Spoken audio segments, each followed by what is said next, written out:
would like to start with Mr. Tom Hartman, a radio host, author, former psychotherapist and entrepreneur, and political commentator. His nationally syndicated radio show, The Tom Hartman Program, airs on 160 radio stations in the United States and has 2.7 million listeners a week. He is the New York Times bestselling author of 23 books in print in 17 languages on 5 continents. Welcome, Tom. Thank you. Thank you, Christiane. Pleasure having you here, and it was great meeting you last week, actually, in D.C. Indeed. Great. Josh Tolley, well, you've been with us since day one, and yes. Thank you so much for coming. You are a talk show host, a speaker, columnist, business behavioral strategist and author. His talk show, The Josh Tolley Show, provides a show filled with relevant topics, a blunt and logical approach to issues with an entertaining and charismatic personality. I definitely, you're memorable and you're here today, and gosh, your show is growing faster than this gentleman by the name of Glenn Beck, I believe, right? Well, we kind of, yeah, don't tell him. Oh no, a little late for that. So, That's the so great to have you today, both of you being correspondents with utmost integrity. So I'm again humbled to have you both here today. And Teresa, Amato, we go back since 2004. Sure. 2004. Is a lawyer and public advocate. She is an executive director of Citizens Work and was the national campaign manager and in-house counsel for 2 presidential campaigns. She is the author of Grand Illusion, The Myth of Voter Choice and a Two-Party Tyranny. Teresa, you are a true fighter for reforming the electoral system, making the world a better place, and I thank you for joining us tonight. Including us. So we're going to start off, we can jump around with our first speaker this evening. I guess I could introduce her and then let you two just kind of pick her brain and get to know her a little bit better, and all the people watching tonight. Miss Gill Stein. She is a mother, physician, longtime teacher of internal medicine, pioneering environmental health advocate, and the Green Party nominee for president. Her vice presidential running mate is Sherry Ankala. Hope I pronounced that right. Gill Stein, we'll have her come on up. Well, until we get Jill, I just want to say that the importance of this debate is so significant, especially on the heels of what we've seen last night, when so many people were left with this idea of really only hearing one voice coming out of 2 different people. A debate that truly offers representation from so many other voices is pivotal. So what we're doing tonight is extremely exciting, and I think extremely encouraging as we move through this election process. Absolutely. I think it's key that Free and Equal Elections Foundation has decided to host an inclusive debate so that we can hear many of the top candidates who are ballot qualified, who have polled in the national polls, be part of the presidential debate discussion. Every 4 years we have a conversation in this country. What's our political discourse? What kind of issues are we going to be talking about? And too often when you just hear the 2 major parties, you hear same or similar positions. You don't get the entire political spectrum. The United States people of the United States don't have a chance to hear some of the other voices that are clearly putting out new ideas and new solutions to the problems that we have in the United States. I think one of the things that really needs to be mentioned is that Messrs. Obama, or President Obama and Governor Romney, were invited here. Yes. And frankly, they should have invited these 4 candidates, and perhaps a few more, to their debate. Our debates in the United States have been so narrow as a consequence of this duopoly, this 2-party duopoly, which is the consequence of an anachronistic constitution. We have one of the oldest democracies in the modern world, and I think it's time to update it. And that really is an agreement of the 2 parties, and that they work through the Commission on Presidential Debates, which sounds all nice and official, but yet it's a private organization that has wrested control of our national political discourse. It's a hustle. Providing free commercial airtime to tens of millions of Americans, and only inviting based on their criteria, which no third-party candidate or independent has met since Ross Perot in 1992. And so you have a situation where they have not opened up the debates to the other candidates running for president of the United States, and it's this cartel that limits the voices that the American people can hear. Well, and I Absolutely. think that also, while our guest is being mic'd up here, I think one of the things that's really evident is the loss that these two parties are suffering because of their exclusion. I mean, we have almost half of the population that's eligible to vote not going to the polling places because they feel excluded. So the parties themselves are losing as well. They don't have representation, they don't have a voice representing them, and they're not seeing a candidate that motivates them to go out to the polls and to actually cast a ballot. Well, my apologies for the error there before with Jill Stein, because you're definitely not Jill Stein. No, I'm not, but we share many of the same values and the passion for these issues. Well, you're both kind people, and I am so happy to have you here, Rocky Anderson. My pleasure. Yeah, you're the former mayor of Salt Lake City, Utah, and is running as the Justice Party nominee for President of the United States. And your vice presidential running mate is Luis Rodriguez. Yes. Yeah, well, welcome. Thank you. It's great to be here. And what an important event this is. I think it's groundbreaking. I think it sets the bar for what we're going to see more of in this country, with the polls showing that the majority of people want to hear from other candidates. They want to see other major candidates. People are leaving the Republican Party and the Democratic Party by the millions. And more people now registered as independents or not affiliated than as either Republicans or Democrats. That ought to tell the corporate-owned media a thing or two in terms of what their audience wants to hear and read and see from them. And it hasn't been happening, but this is helping out a lot tonight, believe me. Yes. So thank you. Thank you for being here.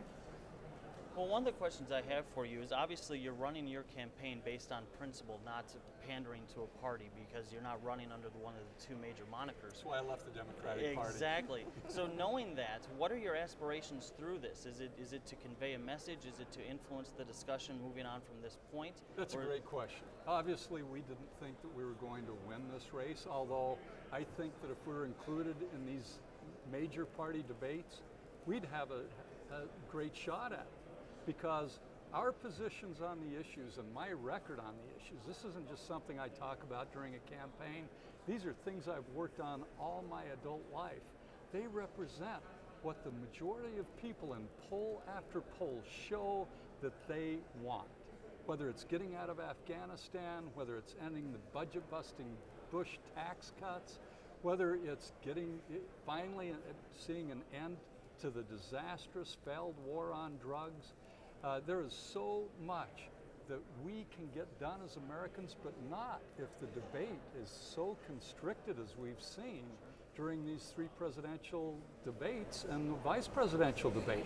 I mean, what are they arguing about? Who can drill on public lands the most? Who can raise military spending the most? What kinds of arms are we going to send over to Syria to set those poor people up for an absolute bloodbath?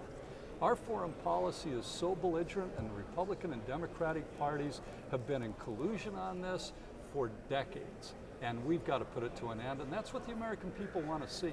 So when you say, what are we trying to accomplish? Certainly raising awareness about not only the issues, but about the grand possibilities of the people of this country returning our government to a real democracy, a government of, by, and for the people, rather than this plutocracy where the White House and Congress are up for sale to the highest bidder. How would you suggest we do that? Well, I think a major people's movement, a democratic movement. We saw a lot of that happening with the Occupy movement, but we've got great examples in our nation's history. The women's suffrage movement, the civil rights movement, the labor movement. People came together at the grassroots. They weren't just waiting until the next election rolled around to put the right people in office who are going to perform these miracles. We can perform those miracles by taking on the leadership as engaged citizens. But each of those, I'm sorry. Well, if I may, if each of those movements, and you can take it back to the Bull Moose Party, or you can take it back, long before that, each of those movements has either infected, influenced, or pushed one of the two major political parties, but they've never shaken this two-party system, which comes out of the way that our Constitution is written. We've got first past the post, winner take all elections. shouldn't we be looking at things like instant runoff voting, ranked voting, proportional voting? Of course. I mean, isn't this really a systemic problem far more than it's a nasty conspiracy between two evil parties? Well, our electoral system is rotten to the core from front to back. But it's been a two-party system from 1793.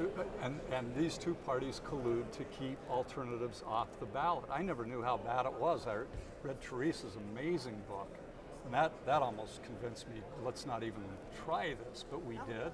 And we have nightmare stories about getting kicked off the ballot, including getting kicked off in Illinois. But we can't let up, and certainly runoff voting would be a great solution.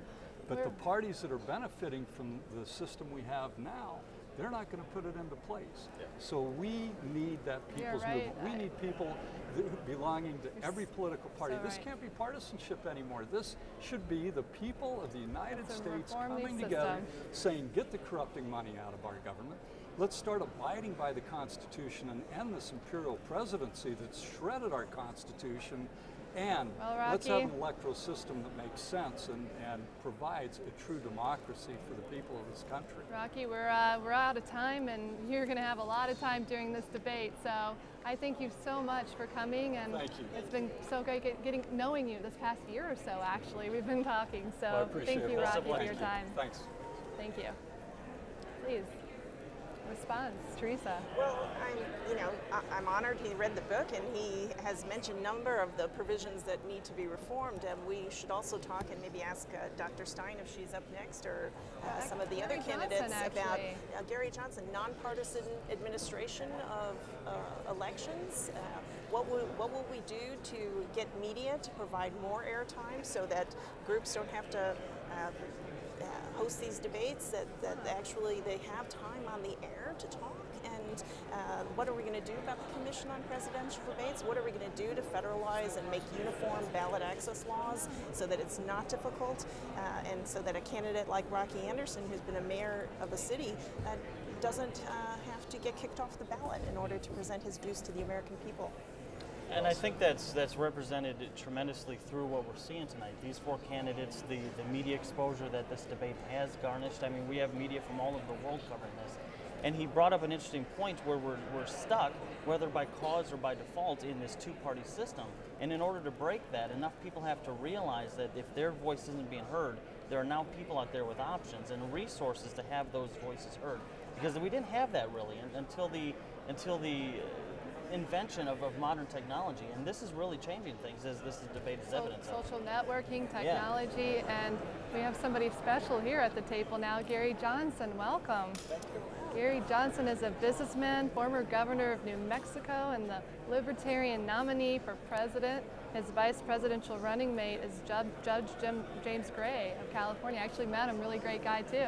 Welcome, Gary. Thank you, and I just want to apologize. I'm about as sick as I've ever been in my entire life, and no, really.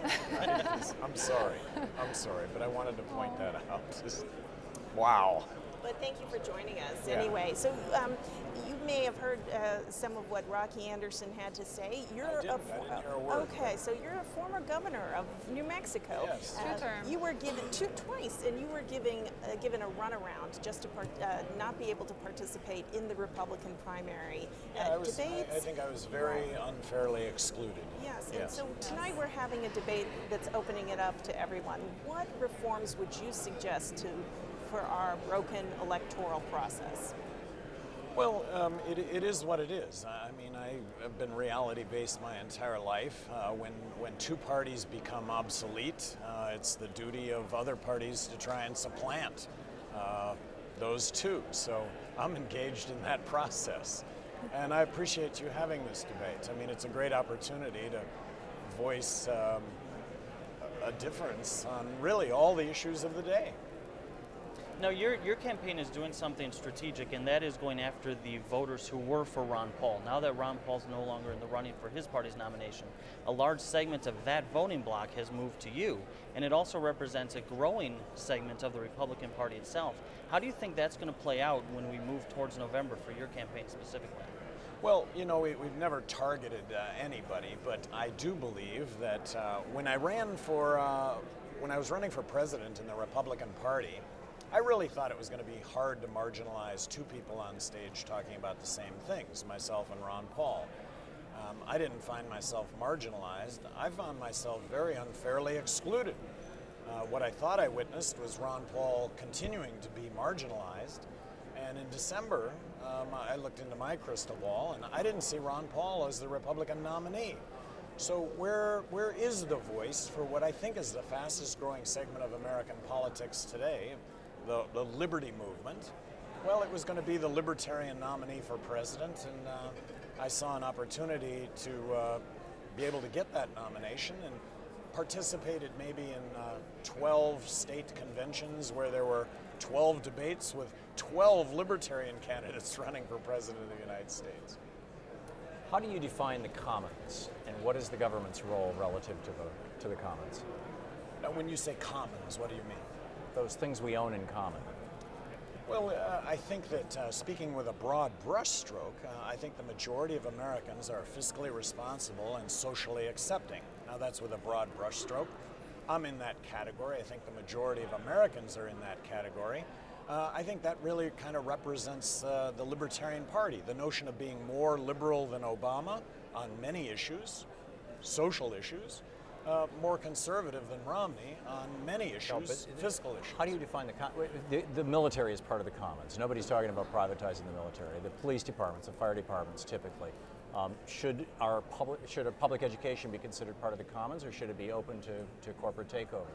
Should our, more than half of the electricity that's generated in this country is generated by public utilities? Should they be privatized?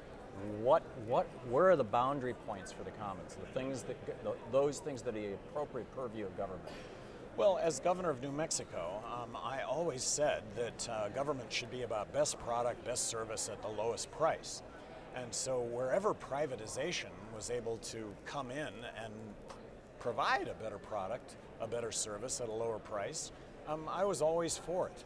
I was probably more outspoken than any governor in the country regarding school choice, believing that to improve education, we should bring competition to public education. And I still believe that. What should the role be of the federal government when it comes to education? I think it would be getting out of education completely. Established in 1979 under Jimmy Carter, I don't think there's been anything value added when it comes to education since 1979. And another thing, people don't recognize that federal government gives each state about 11 cents out of every school dollar that every state spends. They give Illinois 11 cents and they say, you have to do A, B, C, D. But to do A, B, C, D, it costs Illinois 16 cents to deliver on A, B, C, D. So it's really a negative to take federal money. If you just got the federal government out of education, gave it up to the states, 50 laboratories of innovation and best practice, I think that's exactly what you would have. You'd have some fabulous success that would get emulated. You'd also have some horrible failure that would get avoided, but 50 states working on that kind of model, I think creates a better model. Government has a fundamental role, in my opinion, to protect you and I against individuals, groups, corporations that would do us harm. And as a nation... Governor, I'm sorry to interrupt you, but we are out of time. We wish you the best luck tonight. Thank you so much. Thank you very much. Thank you for coming, Gary, and we're all here again to unite and find a lot of things in common as well tonight, is what we'll sense in discussion. Thank you very much. And thank you for your thoughts. I think one of the interesting things that has been brought up is when Tom brought up the idea of commons, and there's a little bit of hypocrisy almost between the political parties. We have this idea that it is okay to make education something that's part of everybody's social responsibility, yet at the same time we look at the privatization of prison systems, for example, and we have one party who thinks, well, we need to get out of education, make that private, yet at the same time privatize or deregulate the prison system and make that private. So you have a conflict of interest in a sense between a lot of these parties. Conservatives tend to... I like to keep it a little more simple though. You know, if we transition back to the origins of the Constitution, if we cut back government sufficient, we're going to find a lot of things in common. focusing more on ending the Federal Reserve, saying no to the Patriot Act, saying no to SOPA, no to the NDAA. I think under an efficient government, maybe we could have great health care for everyone. I don't know, that's for people to decide on their own, and that's what we're planning on doing here at Free and Equal, uniting everybody. Jill Stein, welcome. Thank you. And I introduced you before, I'll do it again briefly. You're a mother, physician, long list here, a long-time teacher of internal medicine, pioneering environmental health advocate, and the Green Party nominee for president, her your vice presidential running mate, that is it Sherry Hankala? Sherry Hankala, right. I wanted to pronounce that right, so welcome. Thank you so much. Wow, you've been in the news lately. In the last 24 hours, I've been in Seattle, San Francisco, Dallas, and Chicago. Oh, welcome. And two red eyes. Dr. Stein, we were talking before about the women's movement, suffrage movement, really, abolition, ideas put forth by third-party candidates, and many of the ideas that were put forth by third-party candidates found their way into the New Deal. You are putting forth a Green New Deal. Could you tell us a little bit about that, and maybe also let us know how it felt like to get arrested, to get into when you attempted to become part of the Commission on Presidential Debates, just to appear there. Thank you. Both really important issues. And so, you know, the Green New Deal is a emergency plan to solve two really critical problems that the American people are facing, and which the Democrats and Republicans have done virtually nothing about. It creates 25 million jobs. It puts an end to unemployment, and it jumpstarts the green economy. And that green economy can put a halt to climate change, and it makes wars for oil obsolete, which is a critical part of how we can fund this Green New Deal, which would cost about the cost of the first stimulus package of 2009, around $600 billion or so. And it basically puts resources in the hands of communities so they can create the jobs they need to become sustainable, ecologically, socially, and economically.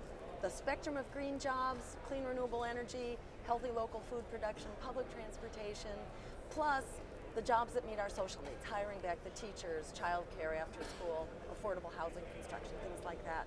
So it's a win-win for jobs, for the economy, but also for ending climate change and for allowing us to bring back hundreds of billions of dollars from those wars for oil, which the Green New Deal makes unnecessary. And the arrest question was quite shocking as an experience.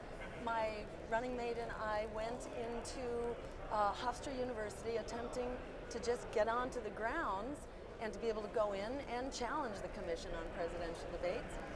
And we were not allowed even to come in, and we were arrested, put in tight plastic restraints, and then taken to a dark site, which no one was supposed to know about. And in fact, when our team found us there, the security officers were really alarmed and actually rather hostile that they had been found out, and they wanted to know what was our intelligence that had enabled us to locate their dark site, because it was supposed to be top secret. But there we were for 8 hours, the two of us, very scary, big burly grandmothers, tightly handcuffed and handcuffed to chairs. It was such a case of overkill, and also a case of our tax dollars hard at work. There was a facility decked out for the arrest of hundreds of people, and with 16 officers who all just stood around and watched my running mate and I handcuffed to chairs for 8 hours. Trying to get on the grounds of the Commission on Presidential Debates. Into a public event, which is supposed to be, it masquerades as being the Commission on Presidential Debates. You would think that the public would have something to do with this, and that candidates who are on the ballot for 85% of voters, who basically met the criterion of the League of Women Voters for participating in a public debate, you'd think that that's what it's supposed to be about, but the Commission is extremely misleading. I think what's happened to you, ma'am, is symbolic, though, of this distrust that the voters have with their government. So going to your new Green Deal, would that be something that would be allocated solely from a federal level, or would you seek to more spread it out amongst the states? Exactly. We've got 1 minute left here, Jill. Great, and that's a very important question because it's not a top-down Washington-based cookie-cutter program. Rather, the funding would be provided nationally, but then distributed to local communities so they can decide through an inclusive and participatory process what kinds of jobs are the priority for that community. Oh, great, Jill. It's so great to have you. And I know we didn't get into ballot access barriers. I know Ben Mansky, your campaign manager, has been quite an uphill battle there with you and Gary Johnson, all of these candidates. And the way it works, you know, they keep you busy running in circles for the first 80% of your campaign. So it's only in the last few weeks that we were able to get the word out. But it was extremely uplifting and affirming of our shared values. That word about the campaign has gotten out, it has spread. It's been like giving out candy at Christmas, Hanukkah, and Kwanzaa, all rolled into one, to tell people they have an independent voice in this election. We're all wrapped up, and hence the ballot access barriers have created the grand illusion creation in 1890, Australian ballots. And so thank you so much, Jill, for coming, and I'll see you on stage with Larry King. Thank you all so much. Best of luck tonight. Thanks so much. Thank you all for being here. We're pretty sure you won't be arrested this evening. I'm looking for the undercover agents right now. You'll just be hugged and loved and thanked. Thank you, Jill. Thanks so much. You know, it's so refreshing to see so many different voices represented, yet at the same time there's this underlying issue where really people are recognizing, even if you don't agree with all of these candidates on the issues, you agree with that there should be a place for their voices to be heard. And that's what's so wonderful about what we're seeing tonight in this debate. Right, we're creating our own media tonight. Yes. I mean, Place of ideas. Yeah, until we shine a light on the money in media, the money in politics, Democrats and Republicans alike. I mean, we have all these problems, the closed debates, commission, committing a fraud on the voters. Until we address the money and the people stand up and run for office. I mean, I ran for office in 2010, 28 years of age, Secretary of State in California. Everybody out there can do it for 2014, those state, federal, but in any case, that's the key. Virgil Good, great to have you.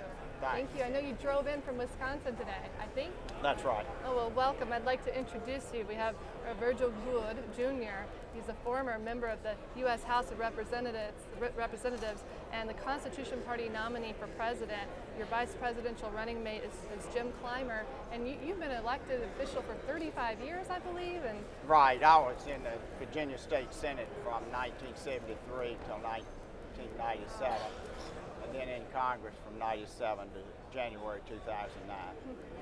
Well, welcome. Any questions?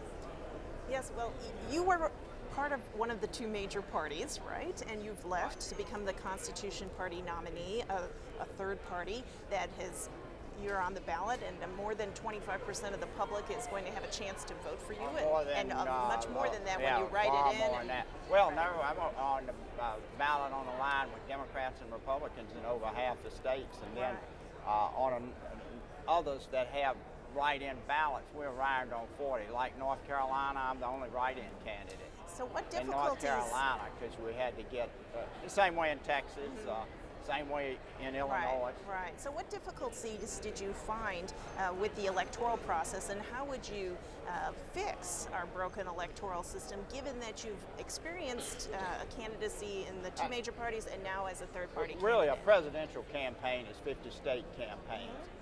I think you need grassroots efforts in states such as Oklahoma, which have huge ballot signature requirements, same way in California. It would make it more fair and equal, if you would, to borrow the theme of tonight's debate.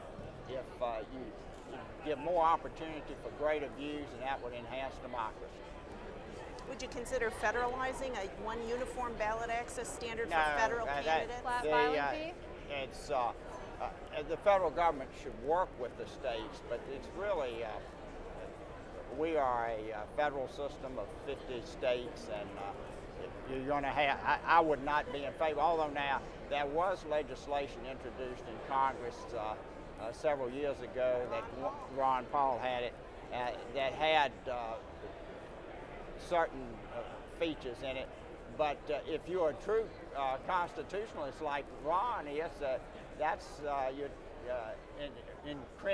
infringing on an area that's under state jurisdiction. If you believe that the ballot process, the electoral process is part of the commons, it's one of the things that government appropriately should do, then what do we do about it being hijacked and privatized, specifically with the Commission on Presidential Elections, well, the super PACs, and the electronic voting machines, what Thomas Paine referred to as the beating heart of democracy, our ballot. It's all been privatized. Right, you're exactly right. Voting machines, that was about a $600 billion cost. There were very few people in Congress that voted against spending billions for voting machines for the federal portion.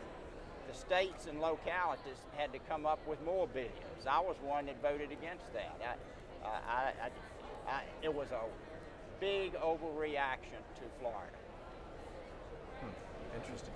But and the election commissions that you mentioned, they are too dominated just by the major parties. The Presidential Debate Commission is. Right. And I believe that there'll probably be some lawsuits on that. Will it be successful? I don't know. Green Party actually recently filed a lawsuit. So Y'all did? the Green Party, Jill Stein, I urge all the parties to publicize, come together. The money in the presidential commission is actually free and equal. We're going to be releasing that whole list. It's already in the works. Right? How is the presidential commission funded? No taxpayer money. Is it for the debate? Warren Buffett is one of the people there. He's got an agenda. He wants.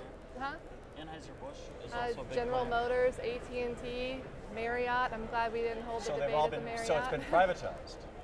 Essentially, it's run. It's not a governmental commission. It's a private entity with corporate funding. Is this something you think should be taken over by the government? That this should be the role of government to make sure that elections are fair and equal, and that the votes aren't being counted by a private corporation? You know, you get into how much taxpayer money should be, and we got to balance the budget. Right. So I'm not going to sit here and say that, well, we should appropriate this to solve a problem. That's exactly what they did with the electronic voting machines, the computerized voting. Go ahead. I think it started out about like $3 billion and ended up close to $10 billion federal dollars by the time it got through. And then that doesn't include, as I said, the local and state money. So I'm not willing to sit here and say I want the federal government to control the debates. I think having an alternative forum like this with the coverage that's here tonight is sending a message to Anheuser-Busch and all those other corporate sponsors. Look, you may not be on the right team. Well, we're wrapped up here. That's a good note to end so on. much. And everybody here tonight's on the right team, I feel. I can't speak for all of you, but... Well, I think one of the things that is really underlying this, and it keeps coming up, is the election process. Should it be federalized and hand over to the federal government, or should it remain in the private sector? And I think that if we push for this to be federalized, we're really just pushing it in the same hands as the people who are being bought off by the private sector anyway. So I don't think federalizing it is necessarily the solution we need. Maybe putting it in charge of each state to independently control and report their election results. Because to me, as we see it now, we can't blame the corporations and then trust the politicians who are bought by those corporations. Well, when I say as the commons, I'm not talking about the federal government. Right. If you say public education is part of the commons, you can say it's part of the commons, and the boundary of that is a county or a city or a school district, but it's still part of the commons. And historically, the vote has been part of the commons, and it has been at the level of the precinct. Which I think is and over the last 3 decades, what we've seen is that our vote has been privatized. It's been handed over to private corporations who we go and we vote on their machines, and then they tell us who we voted for. And, you know, it's got nothing to do with federal dollars. I mean, it came about in part through that process, but this is a horror show. It is. And it's compounded by the fact that we don't have nonpartisan administration of elections. Most of these states have secretaries of states or the heads of their boards of elections that are partisan, and you have 13,000 jurisdictions all handling the elections, and you have chaos in many of them in terms of how do the voters get on the voter registration. I mean, we don't do it like other countries where you're pretty much on from birth. We make it complicated with a highly mobile society. As people move and they don't understand, they're no longer registered to vote. How do we purge those voter election rolls? How do they clean them up? That was part of the crisis with Catherine Harris in Florida, right? How are we, what kinds of requirements and burdens are we putting on people to be able to vote? Now with voter ID that you have to show up in many states with, that is not necessarily easily accessible for a certain percentage of the population. And then you just have rank and file bias in terms of how people are treated because a particular administrator is of one major party or the other and does not look in favor upon either third party and independent candidates or somebody from the opposite party. And we also have that at the federal level with the Federal Election Commission is stacked with 3 Democrats, 3 Republicans, no independents, no third-party candidates. The law isn't written that way, but that's the way it's been, and it needs to change. And I think part of the wake-up process for the population has been this election cycle.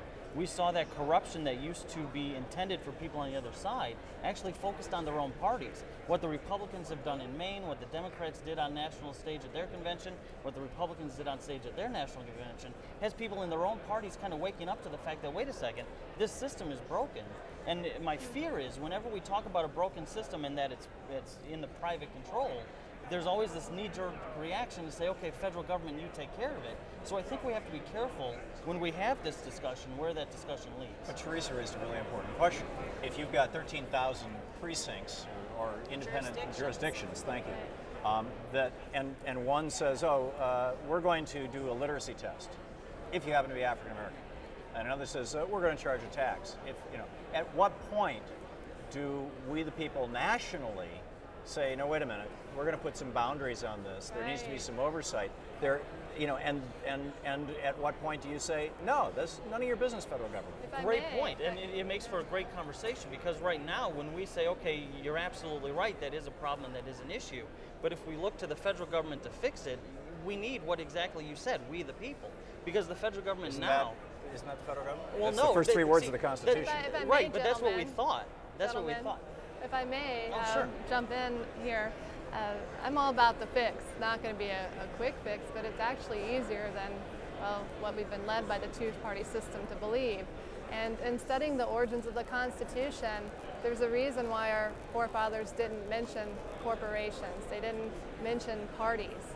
In fact, Madison himself said parties are evil.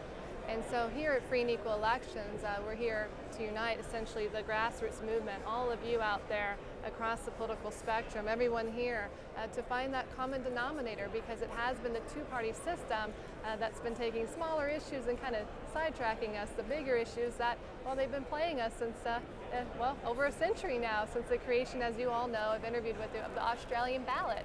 And the ballot access barriers. Again, I have to emphasize in Teresa Amato's book, I have become an expert between Teresa Amato and my mentor, Richard Winger of Ballot Access News, my mentor for over 5 years.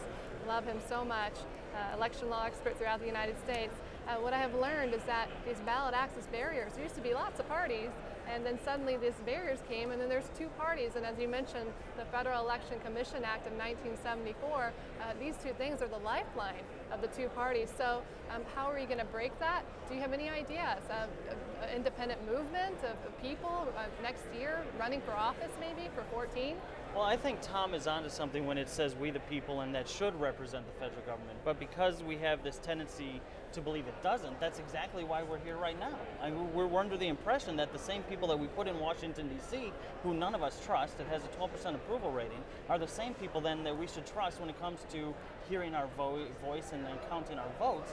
And if that were true, we wouldn't be here. And so we need to look at the importance of gaining some sort of control over we the people, which is emphasized by the importance of running for those local offices, county, city, state, and create a buffer for the people while we're figuring out what to do on that national level.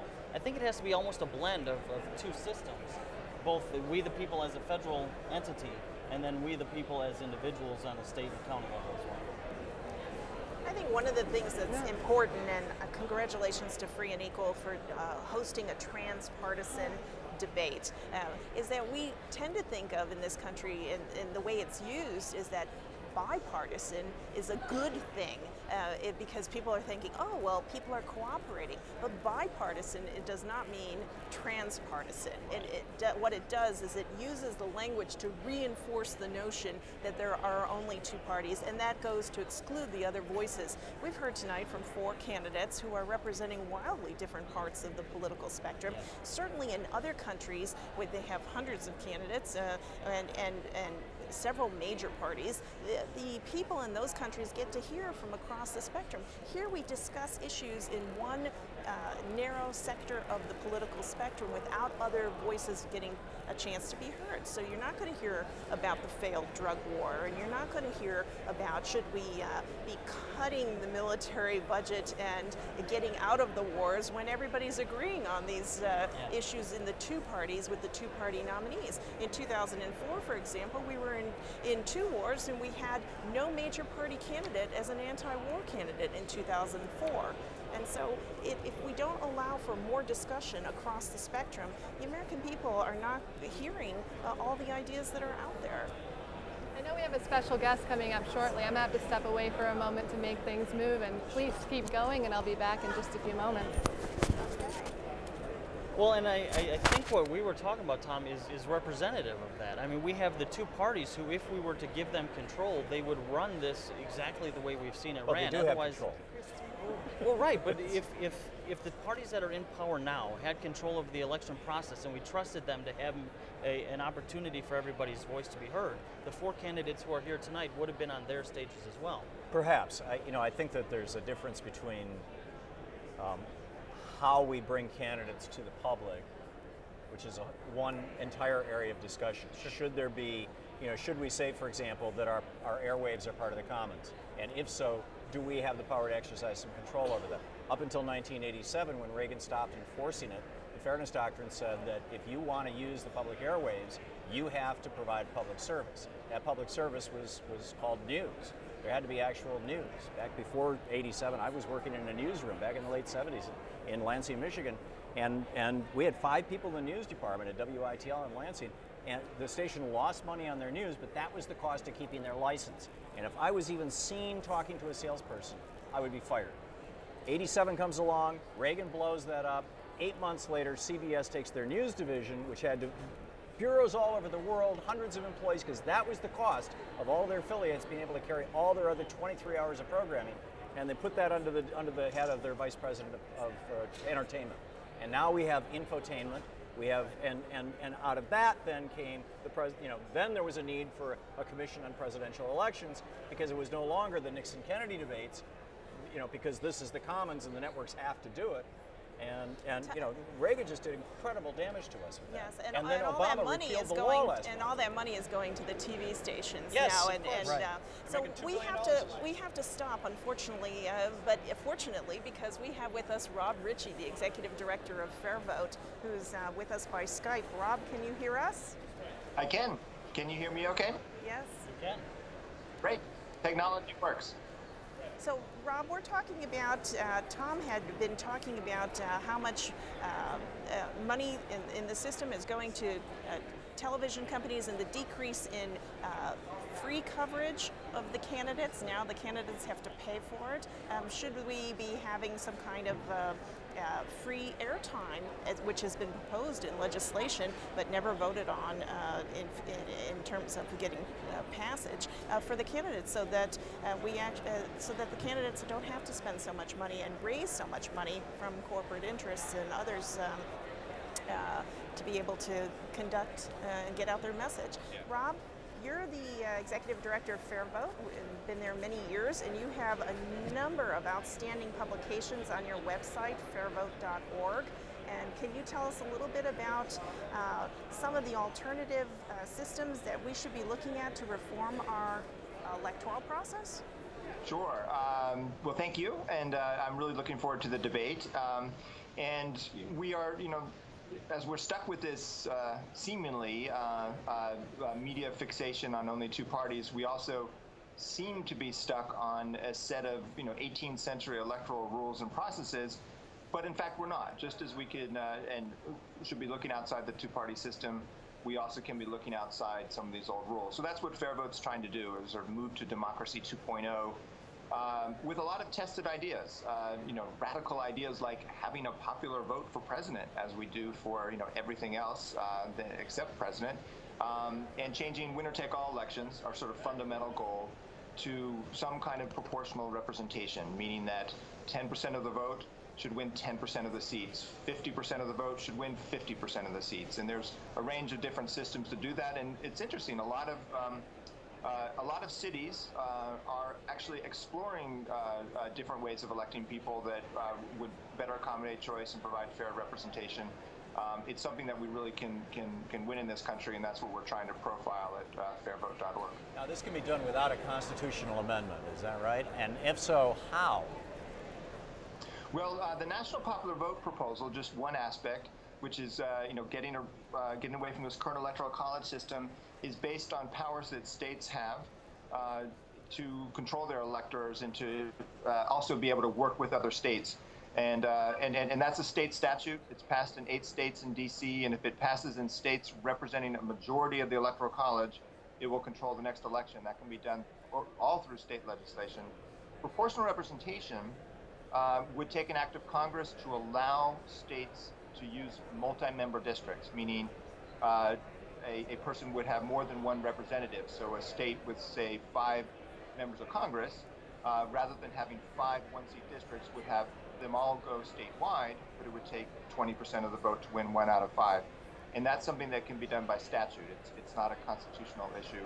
And of course, ranked choice voting, instant runoff voting, which will be part of the selection process for the next stage of the debates, that's something that can be done by simple statute also.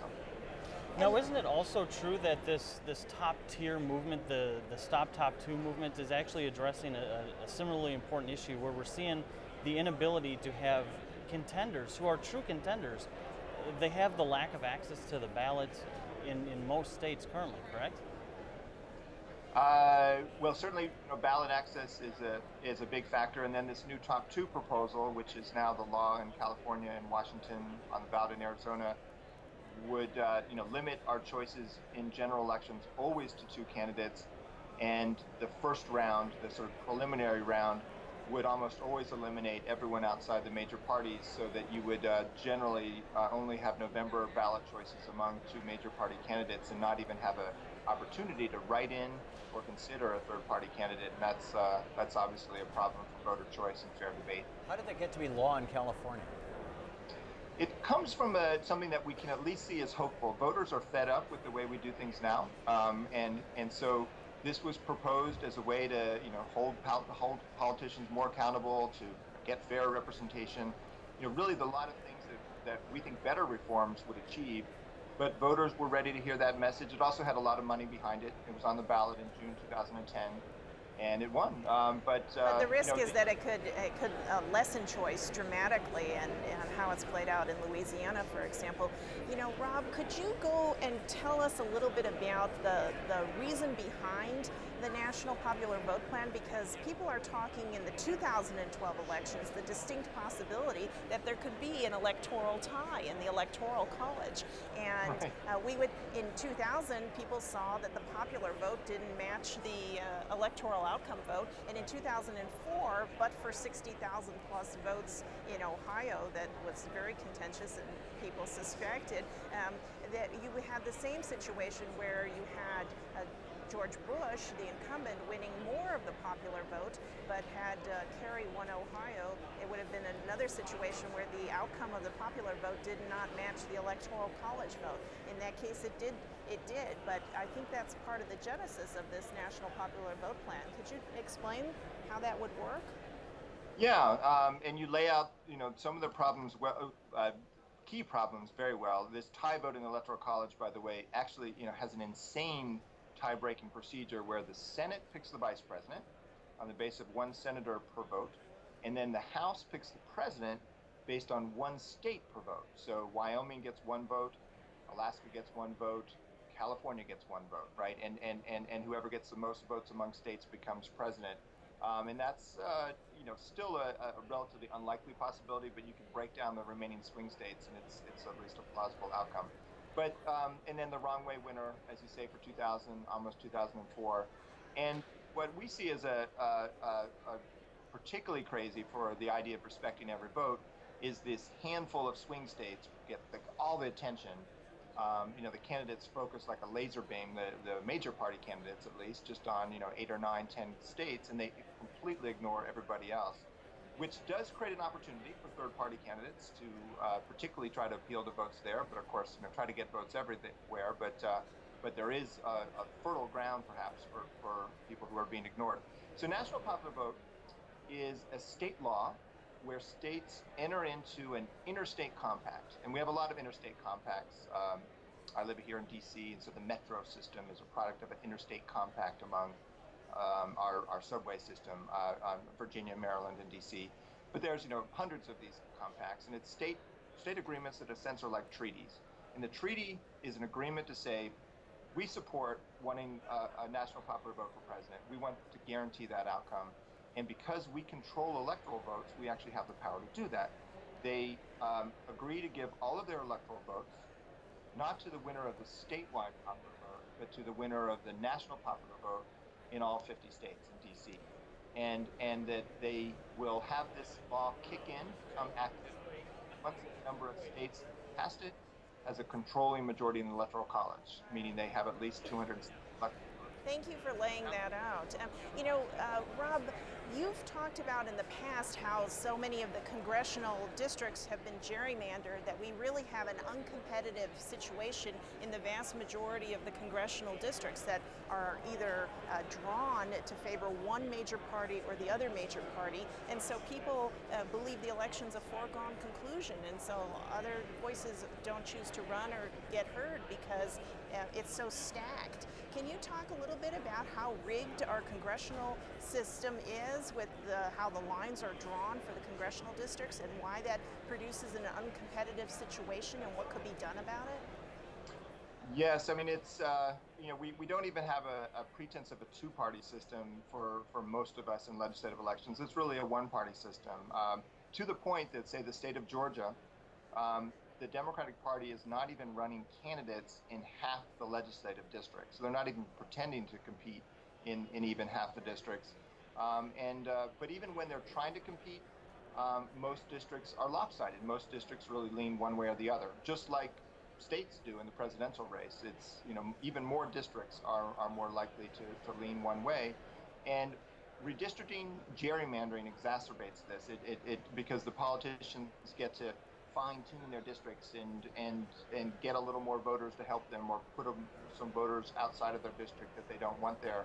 So it makes an already very bad situation worse. So that for us, the core problem is winner take all.